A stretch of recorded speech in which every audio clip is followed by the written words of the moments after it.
a little bit about our speaker. Katharine Hersee is a postgraduate student at the Institute of Historical Research, University of London. Having previously worked in urban regeneration in London, she decided to pursue an MA in garden and landscape history. The following talk is actually based on her dissertation. She's now continuing to work in this field at the doctoral level. Katharine is a keen gardener and an advocate of the importance of access to green spaces, which, as you know, is something very dear to the hearts of all of us at London Parks and Gardens. She also runs a local gardening club. Katharine, it gives me great pleasure to hand over to you. Thanks very much, Caroline. I'm delighted to be here tonight to share what I think is a very exciting story about the creation of green space in London post the Second World War. And I hope you'll enjoy the talk and engage in the chat. And please do think of any questions to ask me at the end, or share any information that is relevant. This is a mural called The Quiet Enchanting, and it's on a wall overlooking the Strand, a newly pedestrianised part of the Strand. And the idea behind this mural is to engage passers-by in imagining a rewilded London. So you can see the amount of dense urbanised space melting away in the insertion of green spaces. And obviously the concept of rewilding is something that's very a la mode at the moment. But I suppose really what we'll see from this talk is that the idea of introducing green spaces and having less urbanised London has been something that people have been thinking about for at least a century and a half, if not longer. This is a quote from William Morris's The Earthly Paradise, in which he imagines such a world. So forget 6 counties overhung with smoke, forget the snorting steam and piston stroke, forget the spreading of the hideous town, think rather of the pack horse in the down, and dream of London small and white and clean, the clear Thames bordered by its gardens green. And I think you could put The Quiet Enchanting alongside that quote and sort of describe really what William Morris and other proponents of his were thinking at the time, that London had grown too big, it was too dense, densely populated, that the housing was poor, that it was dirty and unclean, and that we needed to make more space for gardens and parks, what some of the post-war planners described as breathing space. This is a picture from a fantastic book if you're interested in the Blitz and you're interested in the City of London.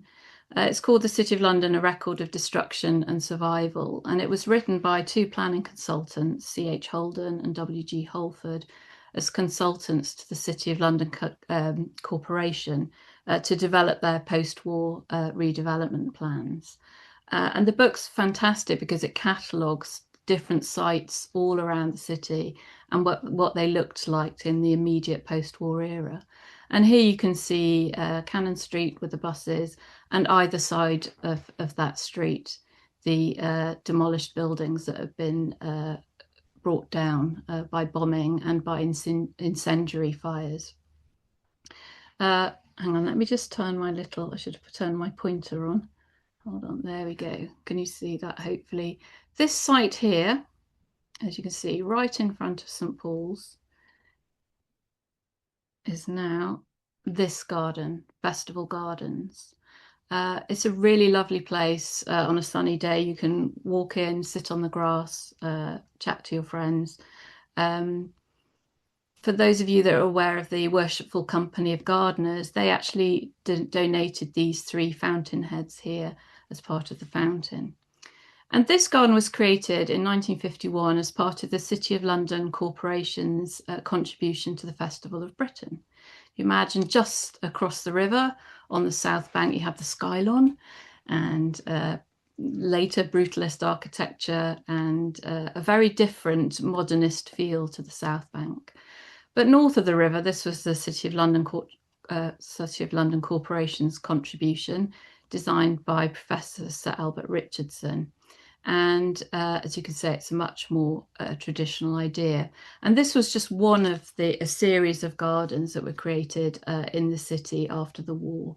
And green spaces were very much part of the City of London Corporation's plans. They worked them into plans, and the idea of siting green spaces alongside fantastic buildings such as St Paul's, but other heritage buildings, churches, etc., to show them off, but also to provide much needed breathing space and recreational space within the city. For some reason, my slide isn't moving on. Hang on. There we go. This was the garden that first got me thinking about this topic. People often ask me, well, how did you strike on this particular topic to research? One of the reasons was that I learned that my grandfather was a volunteer firefighter in the Blitz. He was part of the AFS, and he used to drive in from outer London in a fire engine to reach the centre of London and to put out fires when they needed extra engines and manpower. And in the book, one of the books that I read, I saw this particular image of the aftermath of one of the biggest bombing raids on the city, which was on the 29th of December 1940. So the Luftwaffe had given London a bit of a break over Christmas, but they came back with one of the biggest bombing raids of the Blitz just afterwards. And this particular church, Christchurch Greyfriars, was demolished by incendiary bombs. And in the 1980s, it wasn't until the 1980s, that a garden was created in its bombed out shell. And you can see the image on the right there of a perennial, the floriferous perennial borders. It's really wonderful design because these rose pergolas you can see here have been sited where the original columns were down the either side of what was the nave, and there's a beautiful path running down what was the nave. It's really taking a while to move these slides on. I do apologize. I don't know why it's taking so long. There we go, we're there. So this is a design that was made by a landscape architect called Brenda Colvin in a publication from 1949 called Bombed Churches as War Memorials. And as you can see, this is the same church. She was proposing to keep the columns as the blackened columns as a memorial, really, as an aid memoir to the history of why this shell of a church was a ruin. I quite like this feature. This particular column had gone entirely, and she proposed to put a snowy Mespelis tree in its place. It took many decades to actually turn this into a garden. I haven't fully researched the history of this one, but part of the delay was to do with roadway widening and archaeological surveys of the area. And this design was included in this book, Bombed Churches as War Memorials, where a series of architects and landscape architects were saying that we could use churches that would no longer be required to be rebuilt for their congregations as war memorials, as a memory to the people who had died during the Blitz. There's another fantastic example of such a garden, which is this one, St Dunstan's in the East. This wasn't included in the Bombed Churches as War Memorials book, but it's the same type of concept. This was turned into a garden in 1957, as you can see this image on the left of the garden when it was first laid out, with pathways, grass and some creepers up the wall. And on the right hand side is the same view today. It's very different in feel to Christchurch Greyfriars, in that this one's much more Gothic in feel, more greenery rather than flowers, trees. There's some palm trees, creepers, things like that. But it's a gem of a garden. If you're, either of them are, in fact, if you're up in the city and it's all getting a bit too much for you, seek out one of these gardens, because you certainly won't regret it. These ideas of bomb churches as war memorials, or really memorial gardens generally, were actually surprisingly rare. There tended to be more this sort of thing going on, or temporary greening with sites taken over temporarily while they were waiting for redevelopment. Some of you might have heard of Fred Cleary. He wrote a fantastic book called Beauty in the Borough.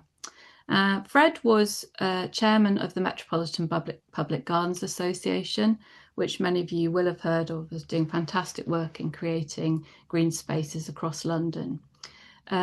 But Fred was also the councillor in the London borough of Hornsey, an outer London borough. And he wrote a whole book about how bomb sites used for temporary parking or rubbish dumps or advertising hoardings were really letting us down, but they were a fantastic opportunity if activity could be marshalled around creating temporary open spaces whilst they were waiting redevelopment. And this one's a lovely example because this was a site owned by a brewery. They weren't ready to redevelop yet, and they gave a contribution to the local council to have it laid out as this formal garden. Well, this sort of thing was called a rest garden in a lot of the post-war literature, as against a sort of play area or something like that. Somewhere to sit and rest in the sunshine, take the weight off your feet, talk to your friends. And it's a nice sort of formal layout, this one, but only ever designed to be temporary, because once the brewery was ready to build, that's what they were going to do. I'm sure some of you are familiar with this particular garden. There were a whole series of temporary gardens developed by the Covent Garden Community Organisation. So this is an example of a sort of upwelling of community activities, people seeing bomb sites and actually going, well, let's do something with this, and being allowed to do that under the War Damage Act temporarily, and also with the permission of landowners. And there were a series of temporary gardens in Covent Garden, and this is the last garden surviving, called the Phoenix Garden. We talked earlier about rewilding. You know, this little sign down here, reminder of the fact that these spaces not only provide breathing spaces in the heavily built up parts of central London, but they're also a haven for wildlife. And I like the fact it says a haven for wildlife and people. Wonderfully, the Covent Garden Community Organisation have shared some images on Flickr, and I've managed to credit them, I hope, appropriately there. This garden wasn't actually started until the 1980s, and you can see what it looked like before it was cleared and developed into a garden. I love the fact that this sign said, it says, you know, this is now an open space, please park elsewhere. A hint probably that this had been used partially for people to as sort of temporary car parks and etc. But this is just a sort of wonderful example. And slowly, through doing this sort of work, these sorts of examples bubbled up for me, and I was beginning to gather a sort of compendium of similar temporary gardens, or temporary gardens that then became permanent. But I had a feeling there were more than I suspected out there, and I wanted to find a way to research that. Really, all of those examples are doing what this chap was exhorting us to do. So this Reverend W.R. Matthews was the Dean of St Paul's Cathedral, and he wrote a foreword in the book I mentioned before, the Bomb Churches as War Memorials book. He also, by the way, wrote a fabulous book about St Paul's Cathedral in wartime. So if you ever want to know about how the cathedral survived the bombing raids with fire watchers on the roof and everything, I'd really recommend reading his book. But in this case, it was a call to arms to win the peace, as it were. So the devastation of war has given us an opportunity which will never come again if we do not make the City of London worthy of the spirit of those who fought the Battle of Britain and the Battle of London. Posterity will rise and curse us for unimaginative fools. I wish I could write like him. I think he obviously had a great way with words. He was talking here about the City of London, but I think those words really apply to London as a whole. this has been a devastating time in the history of London. Let's not squander the chance. Let's do something better with the layout of London, and let's provide more green spaces than we have up till now. And this is the problem that was trying to be solved across London as a whole.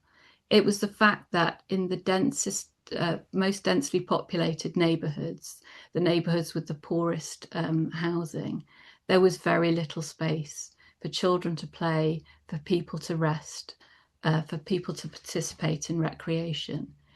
When I put this talk, when I do this talk to gardening groups and local history groups, there's always a murmur in the audience because it's a lovely photo. When you become a historian, you realise which photos are staged and which are candid. And this is clearly a staged shot.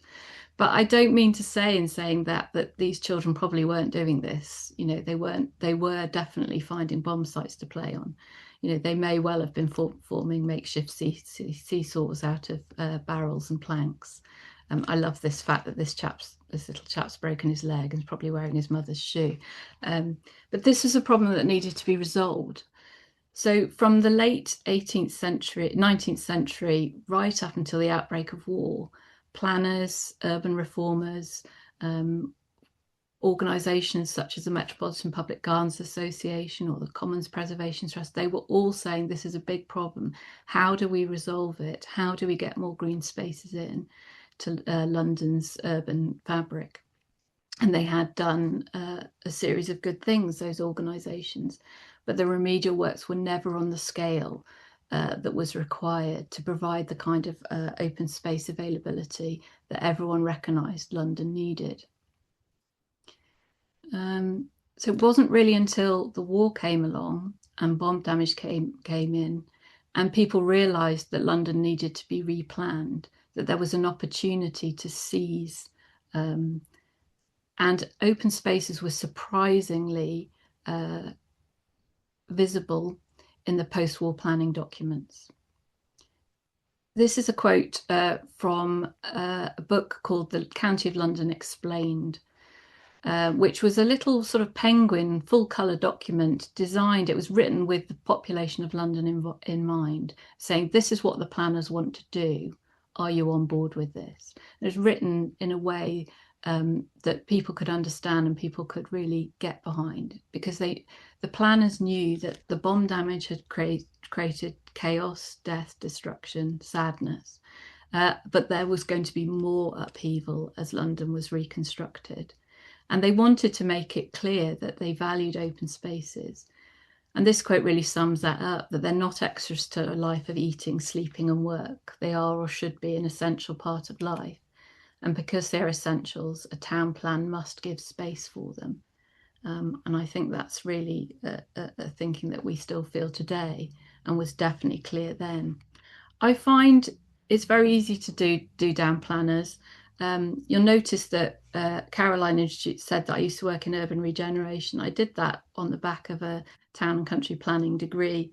And when I first read this book, I have to hold it up because it's absolutely incredible. It's the 1943 County of London plan that this County of London plan book was designed to explain. It is the most incredible document. It's very famous in town planning circles, and many of you might have heard of it before because it was part written by a chap called Patrick Abercrombie, later Sir Patrick Abercrombie. He was one of the most well-known town planners of the era, and in fact, probably of ever. And it's when you think that this plan was published in 1943, which was before D-Day, before we knew we'd won the war, it's incredibly detailed. It's full of diagrams, maps, drawings, tables, statistics, defining the problems and coming up with the solutions. And open space provision is front and centre within this document, surprisingly so. This is the open space map from the 1943 County of London plan. You can see that the idea was to augment the pattern of green spaces in London. They had this idea of linking parks into a regional park system, so green parkways along major routeways, for example, and the idea of linking green spaces out to the countryside beyond. It's an incredibly forward thinking, and probably in some people's mind utopian view that was this actually ever achievable. But I'm hoping that I'll show you by the end of the talk, maybe this wasn't achievable, but maybe that wasn't the aim. Maybe the aim was just by having targets, something was achievable. I said that they were very good at defining the problem in the County of London plan. And this is one of the things that they did to try and define the problem of open space, which is by mapping something they called open space deficiency. So these dark grey shaded areas are the districts of London that were considered most deficient in open space. So you can see here Southwark Park. Obviously, they felt anyone living in this area could walk easily to Southwark Park. Therefore, they weren't deficient in open space. The definition of open space deficiency has changed over the years. But the point is this really helped the planners to home in on the districts where they would first put their open space policies into place. So the East End, South Central London, spreading down into Southwark, the North Central London, etc. And it just so happened, probably not surprisingly when you know what the bombers were trying to achieve, that those areas overlaid very specifically with the highest levels of bombing density. So this map shows the individual metropolitan boroughs, the pre-1965 boroughs, and the density of bombs per 1,000 acres.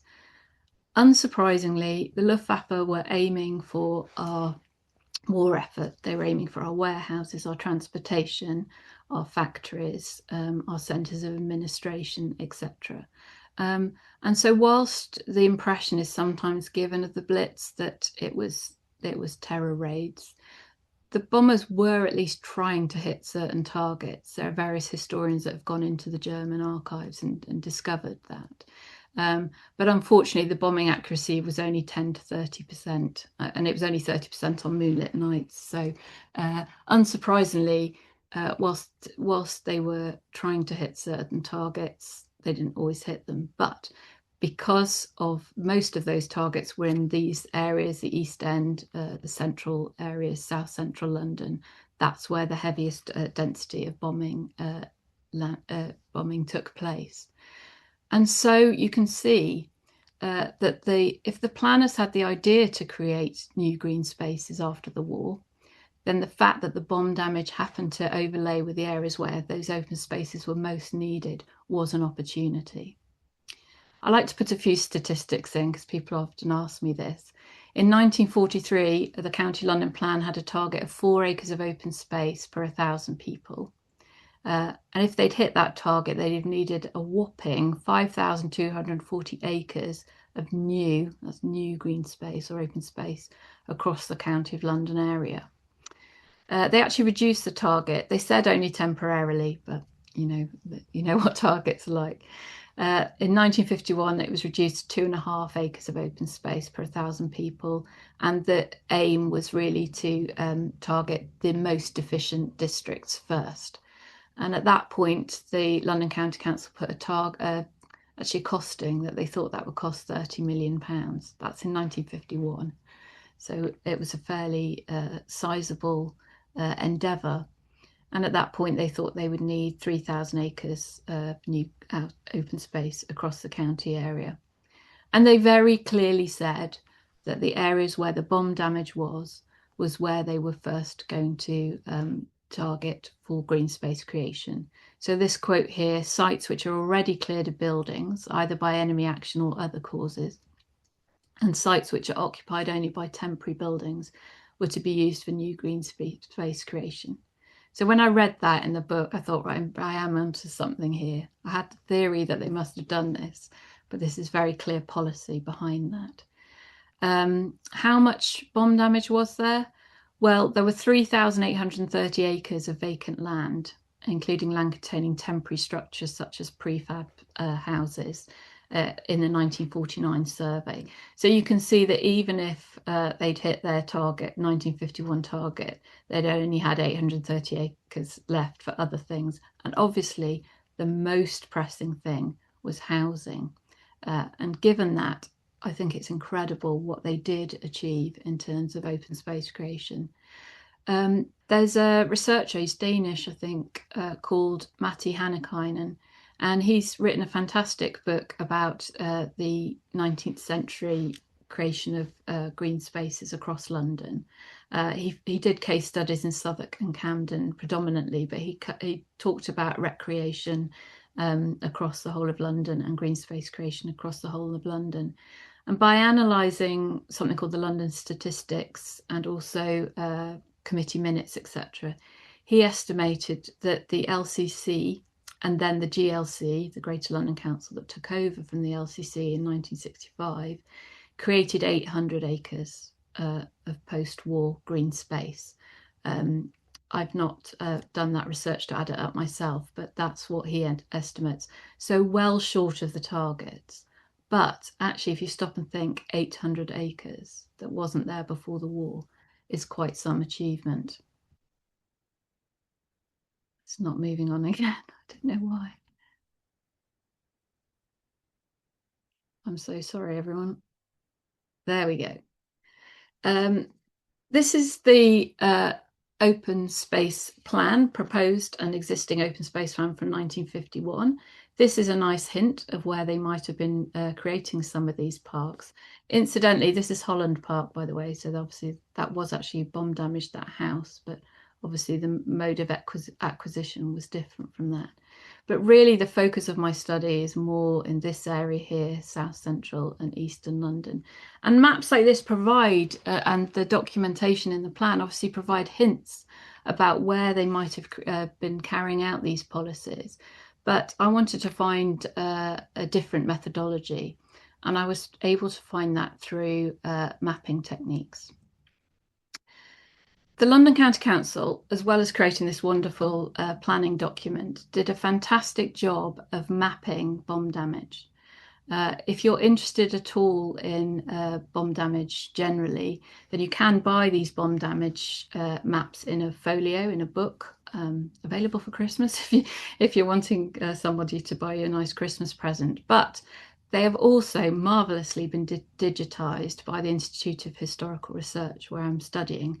And you can look online at a website called Layers of London and find the bomb damage maps there.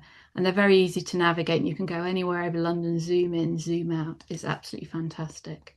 And Layers of London anyway is a wonderful resource for all sorts of elements of history, because people put photographs and things on that too. So it's a great way of sharing local history.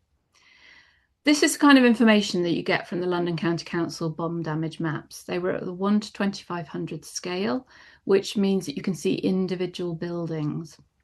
Those buildings that are coloured in black were completely destroyed. Those coloured in purple were more or less fully destroyed, maybe one or two walls still standing. Those coloured red were very badly damaged, but probably repairable at cost. And then orange and yellow were lesser levels of bomb damage, blast damage, windows out, that sort of thing. The London County Council surveyors would go out, survey the buildings, come back and hand colour in these maps according to these codes. Later, they also recorded the sites of impact of V1 and V2 weapons. Earlier, I said the main phases of the Blitz, the Luftwaffe was at least trying to hit certain targets. With the V1s and the V2s, they were random, completely random. Vergeltungswaffen actually means vengeance weapons. So they did what they were trying to do. They didn't mind at all where they landed. So the V1 flying bombs were the site where they landed were these large circles, and the V2 rocket bombs. If you've been to the Imperial War Museum, they've got one of those V2 rockets in the main hall, and you can see one of those. Where they landed was coloured in these smaller circles, and then the bomb damage created by them was coloured by the same colour colours, the black, the purple, etc., as the main phase of the Blitz. What I realised was if I layer present day open spaces with the bomb damage maps, I will be able to find where present day open spaces didn't exist before the war, and I could see the level of bomb damage that was which had been where that new green space is today. So I can tell when that green space probably had a bomb damage genesis. Now it's not moving again. Well, I'll carry on talking while it decides to move. What you can also do is to layer the present day green space onto the Ordnance Survey maps as well. Most of London was surveyed in the 1950s, but some was surveyed in the late 1940s as well. So you can see the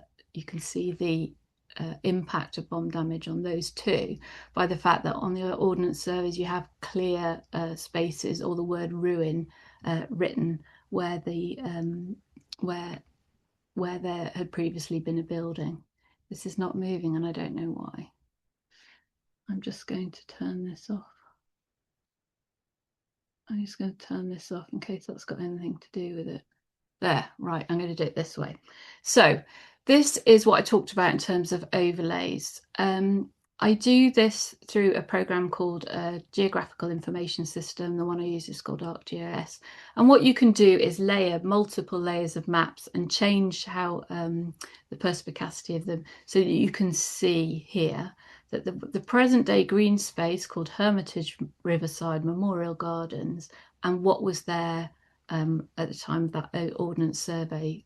So you can see here where in the previous slide then a building that had been painted black and this one that had been painted purple, which has now had the word ruin, where that park now is, those at least half of it was where those buildings had come down.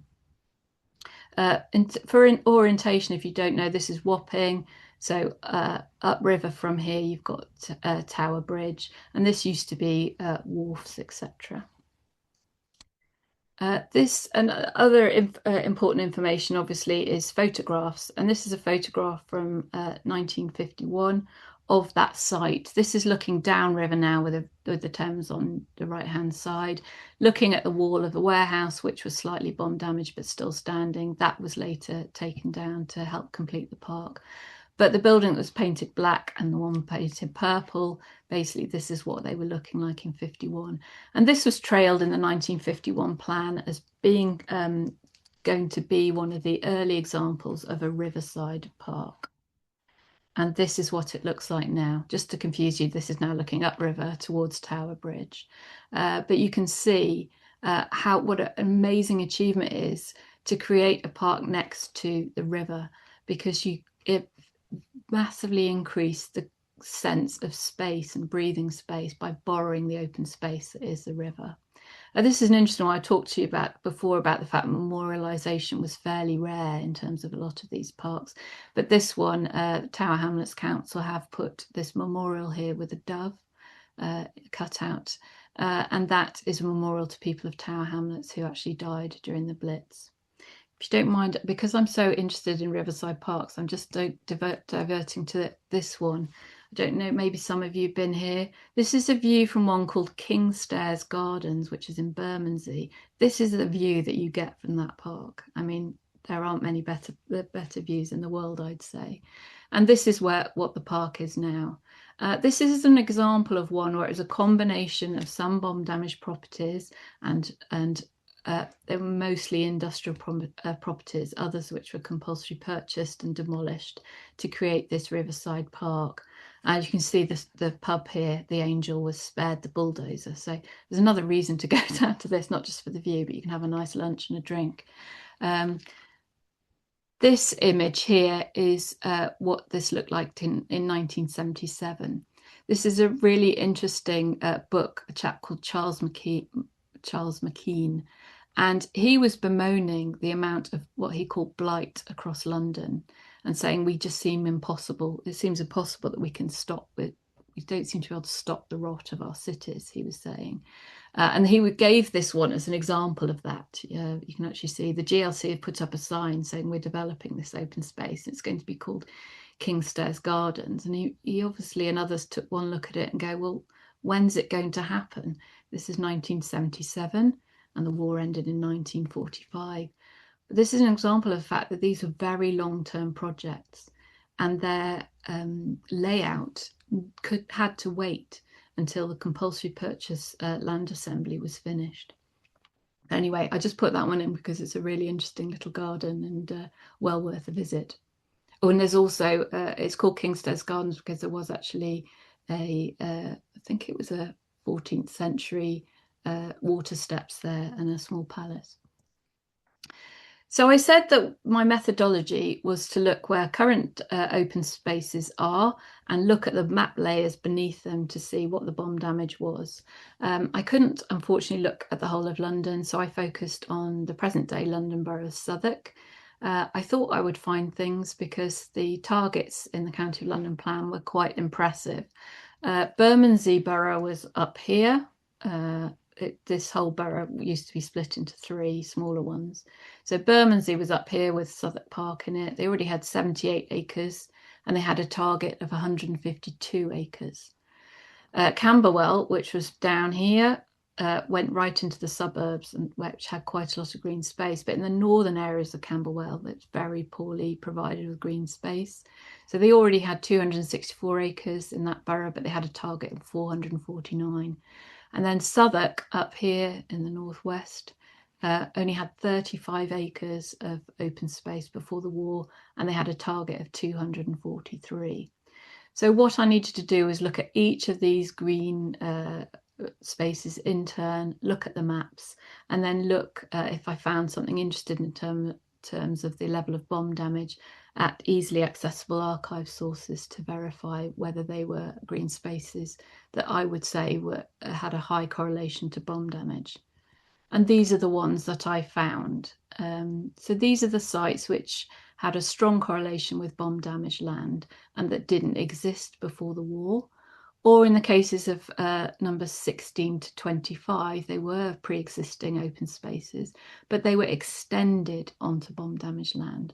So obviously, to hit their targets, obviously creating new green spaces was important, but they could also create a lot of new space by just extending existing parks. And there's a couple of interesting ones there. So site 22, Southwark Park, that was extended to the southeast and south.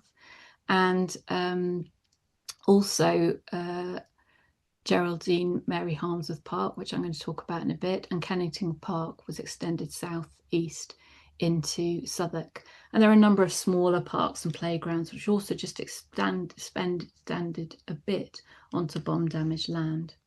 I can't talk about all these tonight because I'd be here until midnight, but I'm going to share some of the examples that I found with you now. This one's an interesting one. It's a garden in Bermondsey called Bermondsey Spa Gardens.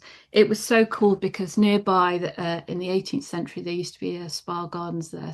A landowner had found a chalybeate spring and he had a sort of pleasure garden that he developed and people could come and take the waters. Those of you that are familiar with maps and architecture will tell that this was developed in the Victorian time into housing, but they did actually sort of have a little nod to what had been there before, because this road here is called Spa Road. This one's called Keys Road. It was Thomas Keys that had set up this spa garden in the 18th century. And as you can see, apart from 3 little houses here, every single one of the properties in this block had some level of bomb damage, and some were completely sadly flattened. This is an overlay of the present day green space. It is Bermondsey Spa Gardens. As you can see, this was surveyed, I think, in the mid-50s, and you can see just large blank spaces where the worst of the bombing had taken place. But just about every property in this block had some level of bomb damage that possibly made quite a high proportion of them uninhabitable. And what the planners were able to do was, by saying, we're going to create a park here, they were putting a sort of a dampener on speculative development. And it meant that these people had priority for rehousing because it was known that properties here would be compulsory purchased to create this park. And this is what it looks like now. There's a little plaque in this garden, this park actually. It says this site was badly damaged by the war, and it reads a little bit like the park was damaged by bombs falling on it, but actually it wasn't a park before the war. I sometimes have to go back to my maps and go, have I got this right? But the maps don't lie. Those overlays tell you everything you need to know about the land uses before the bombers took hold. So this is a really nice, well-used recreational park. It's got a playground, a little track, etc. I mentioned briefly Geraldine Mary Harmsworth Park to you before. This is the park that surrounds the Imperial War Museum, which is the building in the centre there. And as you can see, that building itself was damaged and fortunately repaired. But if we look at the western reaches of this area, you can see these houses that were bomb damaged.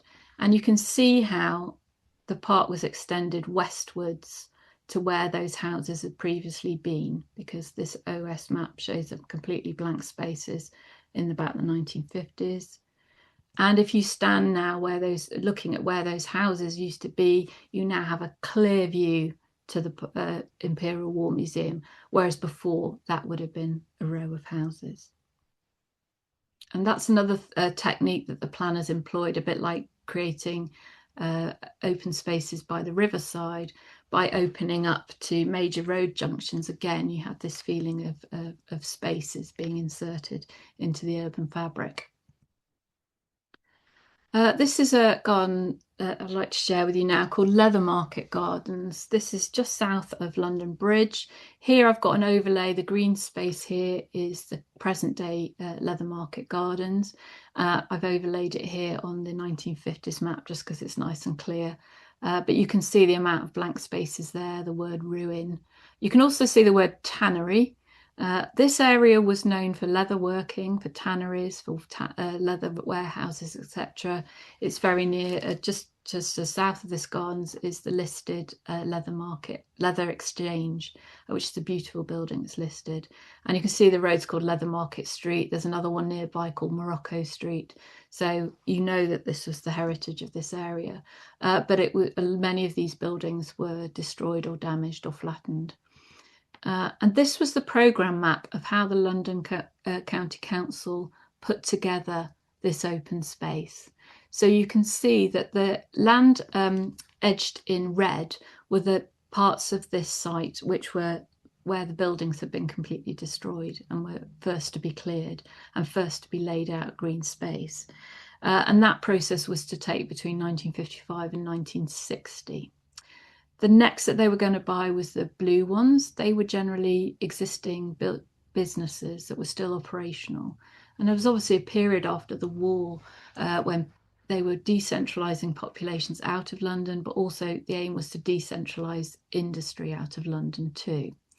And so there was an idea, we keep businesses going, but eventually they will relocate, particularly some of these, what you might call bad neighbour industries, such as tanneries. And then the last ones to be built, in this case, they thought from 1972 onwards, they would be buying these yellow sites. And this was a road that they would stop off, etc., and bring that all together into a park. Now I'm not moving again. This was the first layout for that park. This was from the late 1950s. As you can see, that factory that was edged in blue is still there, but you can see they wanted to create a formal area to the eastern side, formal flower beds, a circular lawn, a curved path, more informal planting around the edges, and on the western side, the new children's playground. What's absolutely amazing about this is if you now look on Google Earth, this layout still looks almost identical to when it was first done. And this is what it looked like when it was first laid out, before it was fully planted up. they were very keen on, as I said earlier about rest gardens, they're very keen on building rest shelters for elderly people. I don't think they do that now, and I don't think they'd use that language. But this is on the eastern side is the rest shelter. This is where the mayor actually cut the ribbon. But you can see the layout with the formal area, the circular lawn, the curved path, which was going up towards the children's playground. And you can also see the walls of the factories there either side at the top that they were going to retain for a while at least. In fact, the one on the right-hand side did go, but the one on the left, that building was never bought and is still there at the edge of the park. This is the probably, this isn't dated, but probably I'd say based on the maturity of the planting, the first summer or maybe the second summer. I love this because I think if you see this block of flats here on the right hand side, they used to look onto a tannery and now they look onto this fabulous park. I think if they'd bought the County of London plan explained, they'd have gone, well, yes, you've done it for us, you've done a wonderful thing. But that park now is absolutely fabulous. As you can see, it's just south of London Bridge near Guy's Hospital and the Shard. Again, when you're travelling around London and you want somewhere quiet to go, if you stumble across this park, it's a real find. I've saved the best and the biggest, well, is it the best? I've saved the biggest till last. This is a park called Burgess Park. I'm sure some of you are familiar with it. I took this photo from an aeroplane as we banked round towards Heathrow, and it really shows how important this park is. It's here in the centre, in what was previously one of the most heavily built up areas of Camberwell. Down at the bottom, by the way, this is Southwark Park, and you can see this is Kingstairs Garden along the river. And Kingstairs Garden was part of what they saw as a Southwark Park extension to the north towards the river. You do have to cross Jamaica Road to get to Kingstairs Garden, but you do get this sense of the greenery sort of extending. But back to Burgess Park, it's 139 acres. So it's a fabulous story, and I'm going to share now some of the images from its creation with you now. This is Burgess Park. What you don't always find with these post-war parks is wonderful ground breaking landscaping. This isn't a terribly good view of Burgess Park. What's intriguing about it is thinking what was below my feet before the war. And as you can see, I'm sort of standing on a hillock, and I just would love to sort of do a core down into the base to see what that rubble was like underneath, because I'm pretty sure that hillock was created out of bomb rubble. There are pockets of great planting in Burgess Park, and there's a fantastic community group, the Friends of Burgess Park, that do a wonderful job as well, alongside Groundwork Southwark, who now manage it, to really further it really as a community asset. This is an overlay of all the green space. Here is the present extent of Burgess Park, and it's overlaid onto the bomb damage map. So you can see that particularly in the central area, in this northeast area, and here alongside this canal down the southwest corner, there was a substantial amount of bomb damage. But you can also see there's huge areas which weren't bomb damaged at all. Down the centre of the site ran the Surrey Canal, and somebody told me actually now there's also a green link which goes south to Peckham here along this canal, which was later also filled in. So that's a wonderful story of this interconnectivity of a park system, which is just what the post-war planners were thinking. But back to Burgess Park, you can see what an extensive park this is. And here really you do get a sense of the fact this was a community before the war. This was a lively working class community. The Friends of Burgess Park talk about this, as does a book by Charlesworth, who describe the community here and its history. The fact that people often lived and worked in this area. There were famous employers here: the Watkins Bible Factory, the R. White's Lemonade Factory. There were factories involved in other food manufacturing, furniture, glass. There were warehouses either side of this canal. But as you see, war really damaged this and damaged the community. And this was seen really by the planners as an opportunity to create a big park here in a very densely populated part, and a park that was deficient in public open space.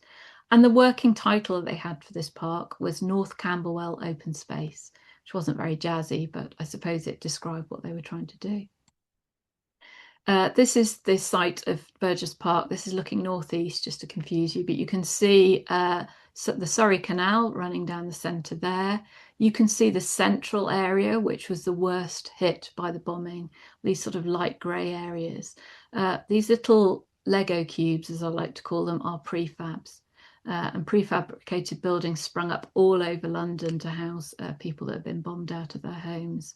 And I won't go into prefabs too much, but they were, amongst some people, very popular because people had their own front door and their own little garden around them. And there are still some remaining in London, in fact.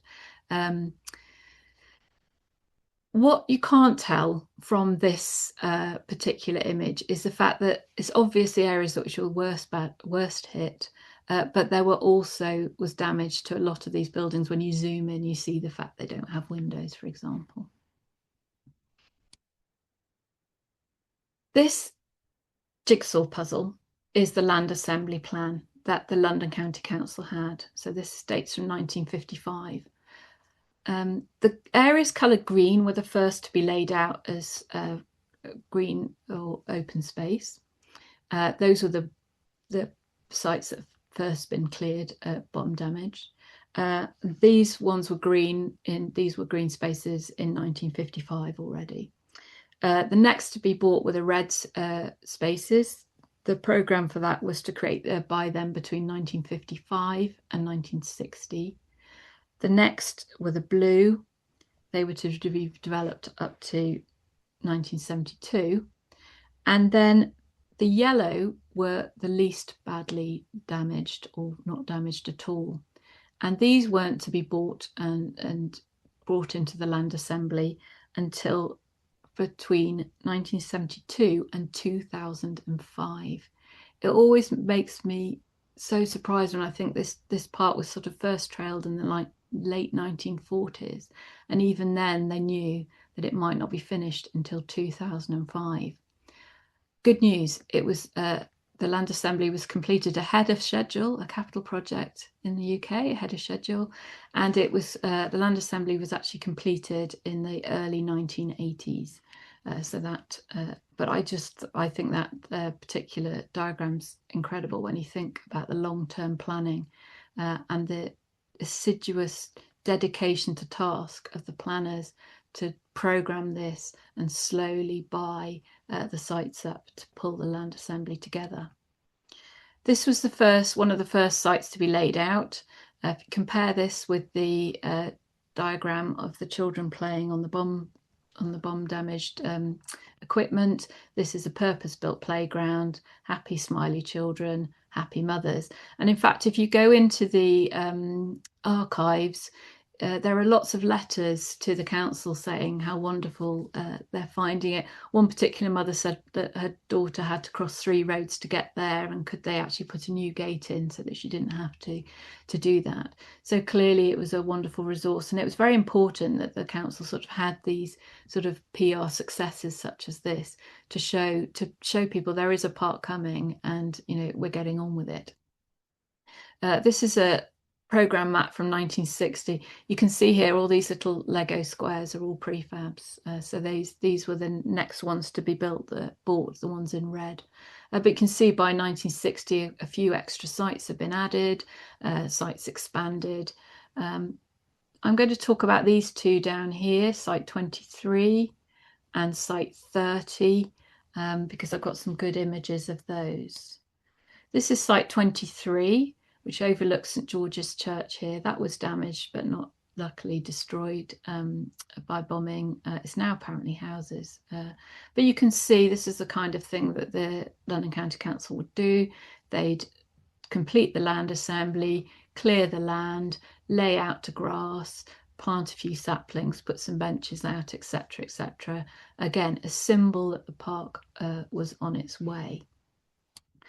And this is what it looks like now. You have to believe me, you can't see St George's Church behind these trees, but that's where it is. And behind these trees here were some warehouses, which were at the far side.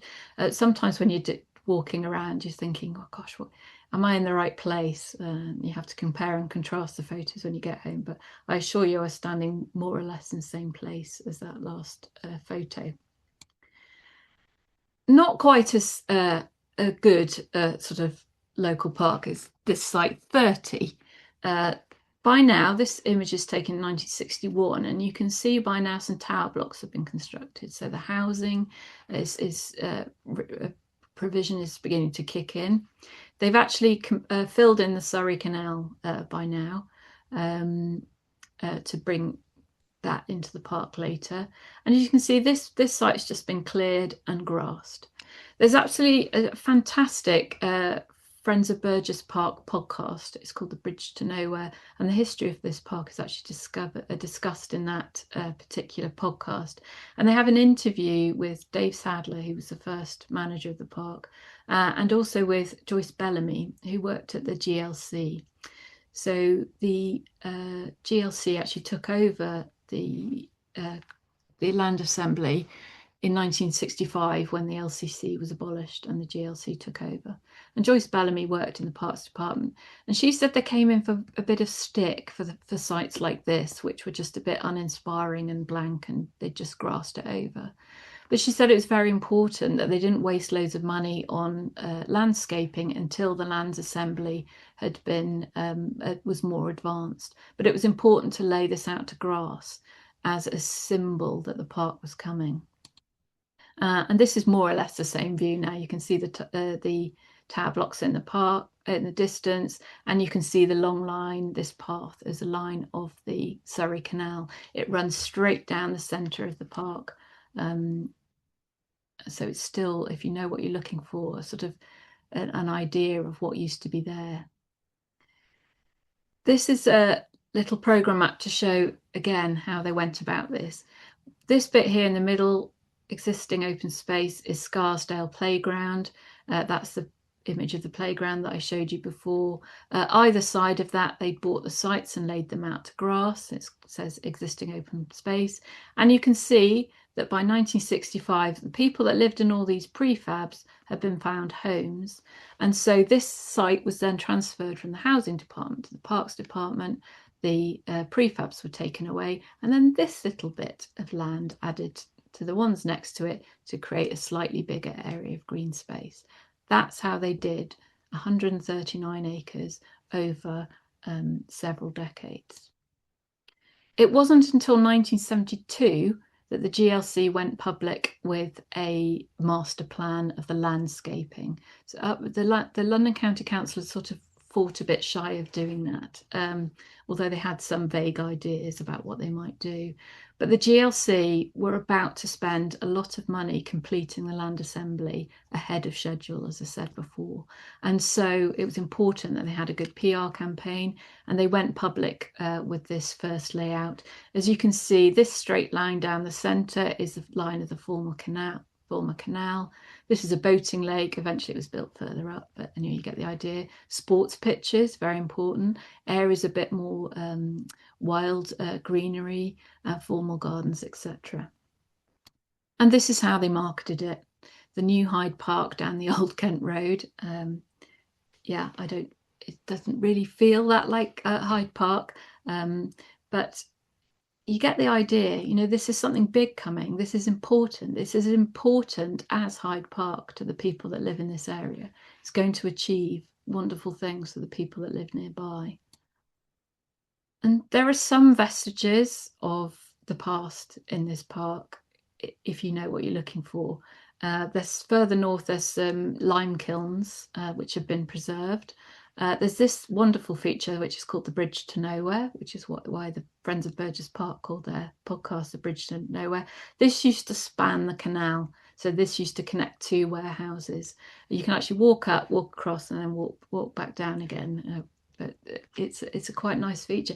And when I'm there, I often want to stop people and say, "Do you know what the history of this place is?" Because there are little signs everywhere, and almost the creation of this park is almost miraculous. And there's a chap called Hunter Davis, which I'm sure many of you will know his book, A Walk Around London's Parks, produced in 1983. And he actually went down to Burgess Park.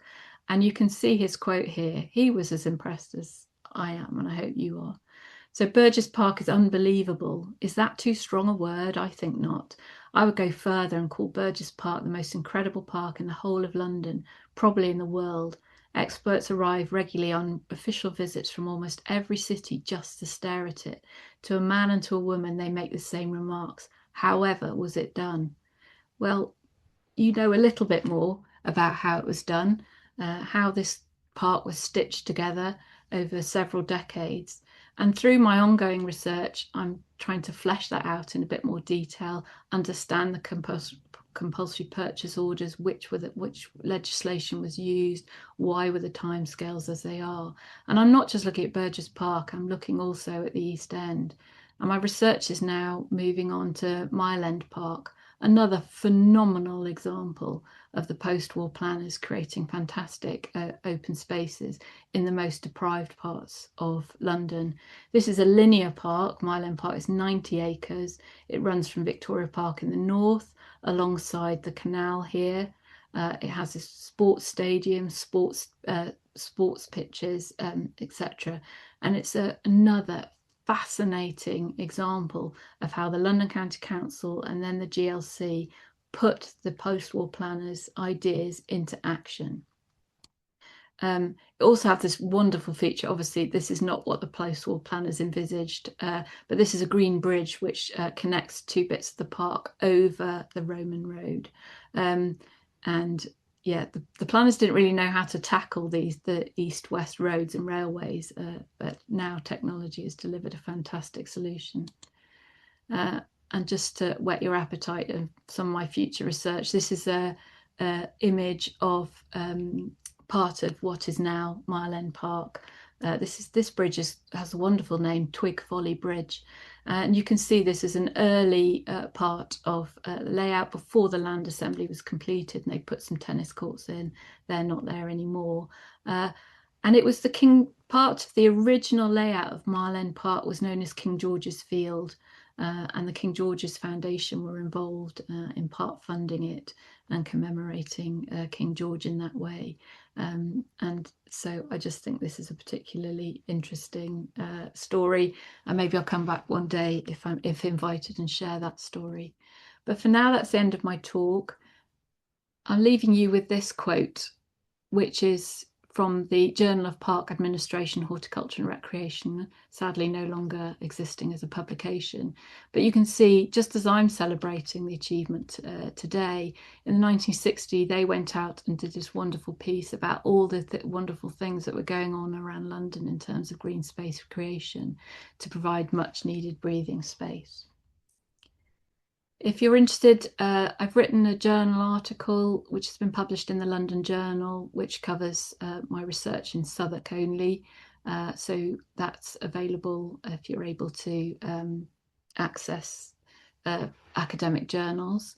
But if you're interested, please do get in touch. If you've got any stories to share your knowledge about some of these parks, or you've got any further questions for me after tonight, then please email me. My email is katharine.hersee@london.ac.uk.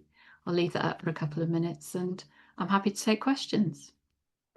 Katharine, thank you so much. Wow, what a remarkable talk you've just given us. I mean, there was so much there that was really so interesting. You know, the maps with the layers were really quite remarkable, layers of London. And I think the overriding impression for me is how grateful we are to post-war planners for this most remarkable vision of London. And how from great adversity they've really created what is nothing short of a triumph. I found the quote from Reverend Matthews very poignant. Posterity will rise and curse us for unimaginative fools. And I think that strikes quite a chord for many of us. And one or two things struck me. I rather loved those rest gardens. We create these parks for people and we focus enormously on sport and recreation and moving, but actually a lot of people just want somewhere to sit and be quiet and think a little bit. And I think those rest gardens really did do just that. I did have a question for you. The open space deficiency you referred to, you said that the definition had changed over the years, and I just wondered if you were able to expand on that. I can't remember the actual stats off the top of my head, but initially it was sort of access to the larger spaces, but then it changed in terms of the travel distance. I think it had to be some form of recreational space within a mile of home or something like that. Yes. It didn't have to be the larger ones. So yes, it was, the maps changed slightly in 1951. Yeah. And I think they did a better job really, because in 1951 plan, I think they were thinking a bit more about how people move around the city and what's safe access for children and things like that. And I think what you have done with the layering the maps of green space today over those maps of bombed London are absolutely fascinating. I don't think any of us really had any concept to that extent as to what it might look like today. And I really do think what they achieved was quite remarkable. But anyway, I think you've probably heard enough of me. I'm going to hand over to Alex, who I know has a question. And actually, Tim, I think you'd probably like to come in after that. So Alex, let me hand over to you. Yeah, thanks. And thank you for an amazing and really fascinating talk. And if anyone does have any more questions, do keep sending them in because we can get to them after this. But we have one from Fiona Savory who asks, what happened to all the rubble from bombed buildings? Was it used for building projects or perhaps dumped outside London? Presumably it was a massive undertaking, removing all of the damaged building materials. Yeah, they had engineers doing it. It was a whole massive talk. In fact, I met a lady, I've forgotten her name, I'm really sorry, but she is actually researching this about the reclamation process after the war. So there is research coming on down the line. But one of the things I heard, slightly unverified because I've not found the research yet, was that when the convoys came across from America with armaments, supplies, food, fuel, etc., they weren't sent back empty. They needed ballast, so that some of the rubble went back to America and was used to reclaim land there, including in New York Harbor. Some was also taken out to open spaces in England. So in the Lee Valley, I heard a lot was dumped in parks and open spaces in the Lee Valley. But and some was used for landscaping. So yeah, it's not something I'm fully researching, but it's a really good, I mean, when you think about the tons and tons of rubble, it's incredible, really. Thank you very much, Tim. I know you wanted, or I know you've talked about Hackney Marshes in the past, and perhaps you'd just like to say something about that. Yeah, well, Katharine just touched on it there. It's the Lee Valley, but Hackney Marshes. Anybody who knows that area, Walthamstow Marshes is a very boggy area. It gets very, very wet underfoot at times of the year. Just across the Lea Bridge Road, you've got Hackney Marshes. That would have been the same, but a lot of the bomb rubble was left there, and then it was covered in soil. And there are now 60 football pitches there, the largest concentration of football pitches in Europe, and it's a very great, very stable surface for all the football matches that take place there every weekend. So yeah, again, it's helped with our sporting prowess too, but maybe not enough to win as many World Cups as people would like. Great, thank you very much, Tim.